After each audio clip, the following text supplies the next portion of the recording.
Blurry backgrounds or bokeh is something that everybody desires in a photo or a video. And in fact, when clients see that you have a photo that has a super blurred background, they think you are professional. But how do you achieve this? And what are the things that you can do to get more of that blurry background? And in today's video, I'm going to show you exactly how to do that with whichever equipment that you have.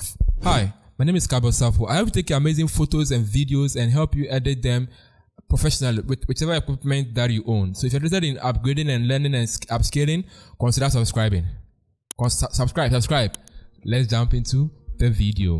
When people hear of blurry background, they just think it's just one simple thing that you can do to get it all the time. But there are many things and many factors that play into making sure your background is very blurry.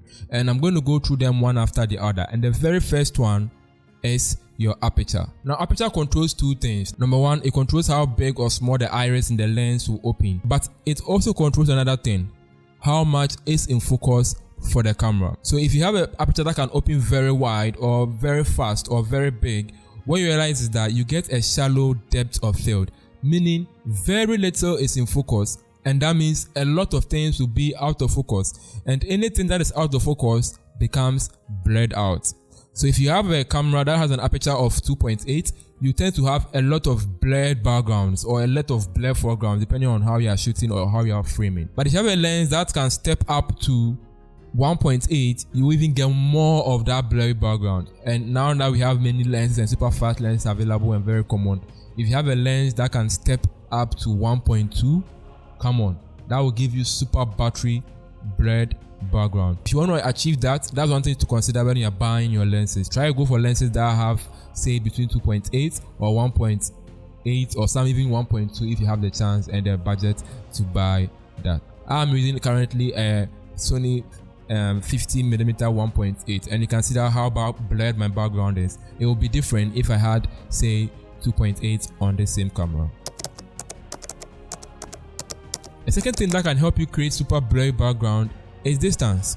Distance goes two ways. Number one, distance from the camera to the subject you are shooting, and also distance between the subject you are shooting and its background will play a role in giving you more blurry background. The further away your subject is from the closest background, the more blurry that background would be. So if I take this subject and I took it very far away from this background will automatically end up blurring out. But if I'm closer to that background or closer to a background, that background is no longer blurred out even when your aperture is quite low.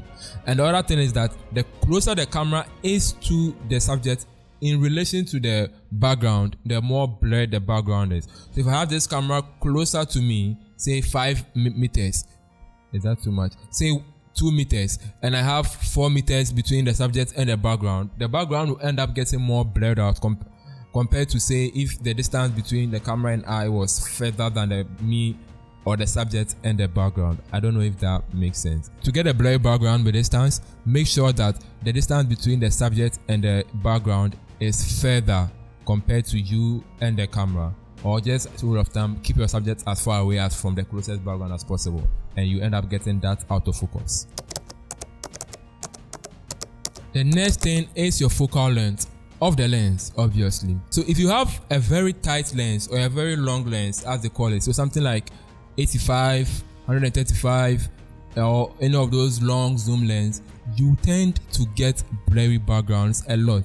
Even if you're shooting at f4, f5.6 or f8 with a very long lens, you will get more blurry background compared to shooting at that same f4 with, say, a 35mm or a very wide lens. That is the truth, actually. It's the reason why those who shoot professional portraits or people or even weddings, they like the 85mm, because that compression actually blurs out the background and it gives you very smooth bokeh. That's why clients have come to love when they're taking their portrait. So the focal length will play a very big role. If you combine these three things, you should be able to always get super blurry backgrounds.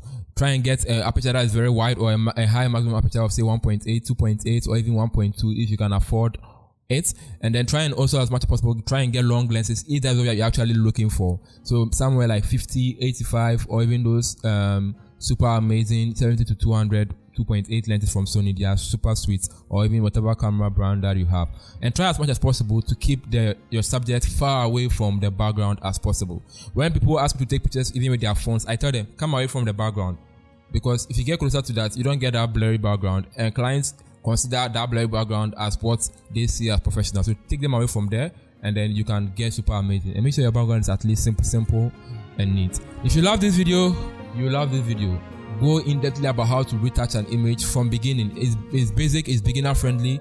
I take my time on that. It's super long, so make sure you can commit and you can be able to upgrade and upskill. Check that video out. Catch you in the very next one. Peace.